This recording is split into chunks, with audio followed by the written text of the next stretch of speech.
Assalamualaikum warahmatullahi wabarakatuh. Perkenalkan, nama saya Viral Fakira, nomor stambuk B1A1200043, kelas A, jurusan Agribisnis, Fakultas Pertanian, Universitas Haluoleo Kendari.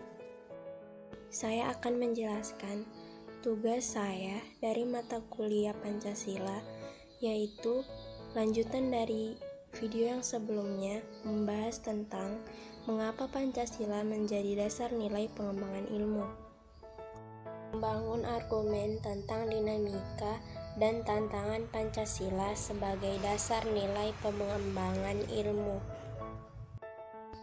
Argumen tentang dinamika Pancasila sebagai dasar pengembangan ilmu.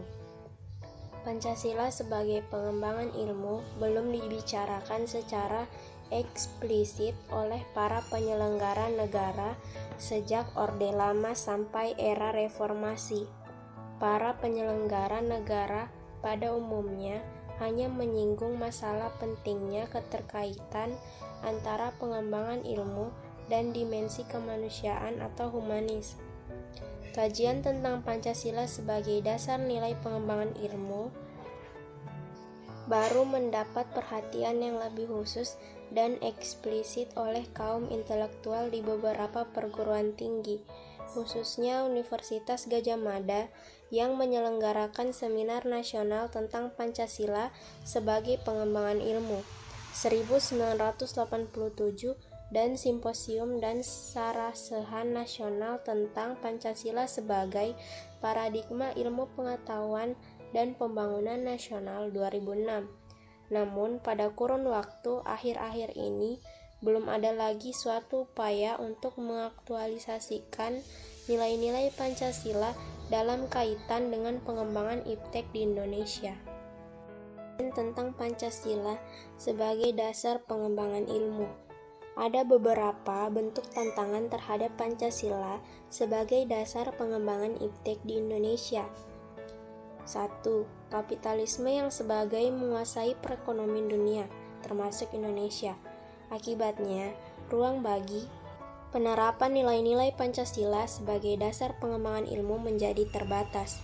Upaya bagi pengembangan sistem ekonomi Pancasila yang pernah dirintis Profesor Mubyarto pada 1980-an belum menemukan wujud nyata yang dapat diandalkan untuk menangkal dan menyaingi sistem ekonomi yang berorientasi pada pemilik modal besar. 2. Globalisasi yang menyebabkan lemahnya daya saing bangsa Indonesia dalam pengembangan iptek sehingga Indonesia lebih berkedudukan sebagai konsumen daripada produsen dibandingkan dengan negara-negara lain. 3. Konsumerisme menyebabkan negara Indonesia menjadi pasar bagi produk teknologi negara lain yang lebih maju ipteknya. Pancasila sebagai pengembangan ilmu baru pada taraf wacana yang belum berada pada tingkat aplikasi kebijakan negara. 4.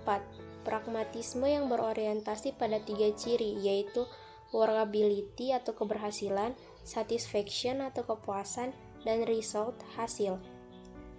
Titus dan kawan-kawan 1984 mewarnai perilaku kehidupan sebagian besar masyarakat Indonesia. Mendeskripsikan esensi dan urgensi Pancasila sebagai dasar nilai pengembangan ilmu untuk masa depan. Esensi Pancasila sebagai dasar nilai pengembangan ilmu.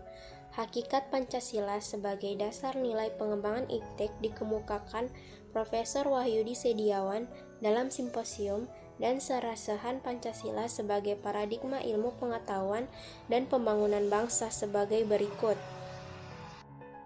Sila pertama, ketuhanan yang Maha Esa memberikan kesadaran bahwa manusia hidup di dunia ibarat sedang menempuh ujian dan hasil ujian akan menentukan kehidupannya yang abadi di akhirat nanti. Salah satu ujiannya adalah manusia diperintahkan melakukan perbuatan untuk kebaikan, bukan untuk membuat kerusakan di bumi. Tuntunan sikap pada kode etik ilmiah dan keinsinyuran seperti menjunjung tinggi keselamatan, kesehatan, dan kesejahteraan masyarakat, berperilaku terhormat, bertanggung jawab, etis dan taat aturan untuk meningkatkan kehormatan, reputasi dan kemanfaatan profesional, dan lain-lain adalah suatu manifestasi perbuatan untuk kebaikan tersebut. Ilmuwan yang mengamalkan kompetensi teknik yang dimiliki dengan baik sesuai dengan tuntunan sikap tersebut berarti mensyukuri anugerah Tuhan. Kedua, kemanusiaan yang adil dan beradab memberikan arahan, baik bersifat universal maupun khas terhadap ilmuwan dan ahli teknik di Indonesia. Asas kemanusiaan atau humanisme menghendaki agar perlakuan terhadap manusia harus sesuai dengan kodratnya sebagai manusia, yaitu memiliki keinginan seperti kecukupan materi, bersosialisasi, eksistensinya dihargai, mengeluarkan pendapat, berperan nyata dalam lingkungannya, bekerja sesuai kemampuannya yang tertinggi. Hakikat kodrat manusia yang bersifat monopluralis, sebagaimana dikemukakan Noto Nagoro, yaitu terdiri atas jiwa dan raga, susunan kodrat makhluk individu dan sosial, atau sifat kodrat, dan makhluk Tuhan dan otonom, atau kedudukan kodrat memerlukan keseimbangan agar dapat menyempurnakan kualitas kemanusiaannya. Sila ketiga, Persatuan Indonesia memberikan landasan esensial bagi kelangsungan Negara Kesatuan Republik Indonesia. Untuk itu, ilmuwan dan ahli teknik Indonesia perlu menjunjung tinggi asas persatuan Indonesia ini dalam tugas-tugas profesionalnya. Kerjasama yang sinergis antar individu dengan kelebihan dan kekurangannya masing-masing akan menghasilkan produktivitas yang lebih tinggi daripada penjumlahan produktivitas individunya. Suatu pekerjaan atau tugas yang dikerjakan bersama dengan semangat nasionalisme yang tinggi dapat menghasilkan produktivitas yang lebih optimal. Sila keempat, kerakyatan yang dipimpin oleh hikmat kebijaksanaan dalam permusyawaratan perwakilan memberikan arahan asa kerakyatan yang mengandung arti bahwa pembentukan negara Republik Indonesia ini adalah oleh dan semua untuk semua rakyat Indonesia. Setiap warga negara mempunyai hak dan kewajiban yang sama terhadap negara.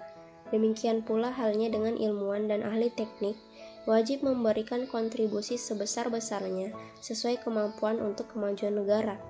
Sila keempat ini juga memberi arahan dalam manajemen keputusan, baik pada tingkat nasional, regional, maupun lingkup yang lebih sempit.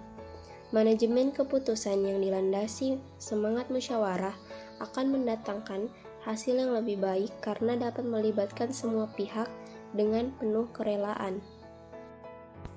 Sila kelima, keadilan sosial bagi seluruh rakyat Indonesia memberikan arahan agar selalu diusahakan tidak terjadinya jurang kesejahteraan di antara bangsa Indonesia. Ilmuwan dan ahli teknik yang mengelola industri perlu selalu mengembangkan sistem yang memajukan perusahaan sekaligus menjamin kesejahteraan karyawan. Selama ini, pengelolaan industri lebih berorientasi pada pertumbuhan ekonomi dalam arti keuntungan perusahaan sehingga cenderung mengabaikan kesejahteraan karyawan dan kelestarian lingkungan. Situasi timpang ini disebabkan oleh pola kerja yang hanya mementingkan kemajuan perusahaan. Pada akhirnya, pola tersebut dapat menjadi pemicu aksi protes yang justru merugikan pihak perusahaan itu sendiri. Urgensi Pancasila sebagai dasar nilai pengembangan ilmu. Pentingnya Pancasila sebagai dasar nilai pengembangan ilmu meliputi hal-hal sebagai berikut. Yang pertama, perkembangan ilmu dan teknologi di Indonesia dewasa ini tidak berakar pada nilai-nilai budaya bangsa Indonesia sendiri, sehingga ilmu pengetahuan yang dikembangkan di Indonesia sepenuhnya berorientasi pada Barat. Yang kedua, perkembangan ilmu pengetahuan di Indonesia lebih berorientasi pada kebutuhan pasar sehingga prodi-prodi yang laku keras di perguruan tinggi Indonesia adalah prodi-prodi yang terserap oleh pasar. Dan yang ketiga, pengembangan ilmu pengetahuan dan teknologi di Indonesia belum melibatkan masyarakat luas sehingga hanya menyejahterakan kelompok elit yang mengembangkan ilmu. Rangkuman tentang pengertian dan pentingnya Pancasila sebagai dasar nilai pengembangan ilmu. Pancasila sebagai dasar nilai pengembangan ilmu artinya kelima sila Pancasila merupakan pegangan dan pedoman dalam pengembangan ilmu pengetahuan dan teknologi. Beberapa terminologi yang dikemukakan pada para pakar untuk menggambarkan peran Pancasila sebagai rujukan bagi pengembangan ilmu pengetahuan dan teknologi. Antara lain Pancasila sebagai intellectual bastion, Sofyan Effendi. Pancasila sebagai common denominator values. Pancasila sebagai paradigma ilmu. Pentingnya Pancasila sebagai dasar nilai pengembangan ilmu bagi mahasiswa adalah untuk memperlihatkan peran Pancasila sebagai rambu-rambu normatif bagi pengembangan ilmu pengetahuan di Indonesia. Selain itu, pengembangan ilmu dan teknologi di Indonesia harus berakar pada budaya bangsa Indonesia itu sendiri dan melibatkan partisipasi masyarakat luas.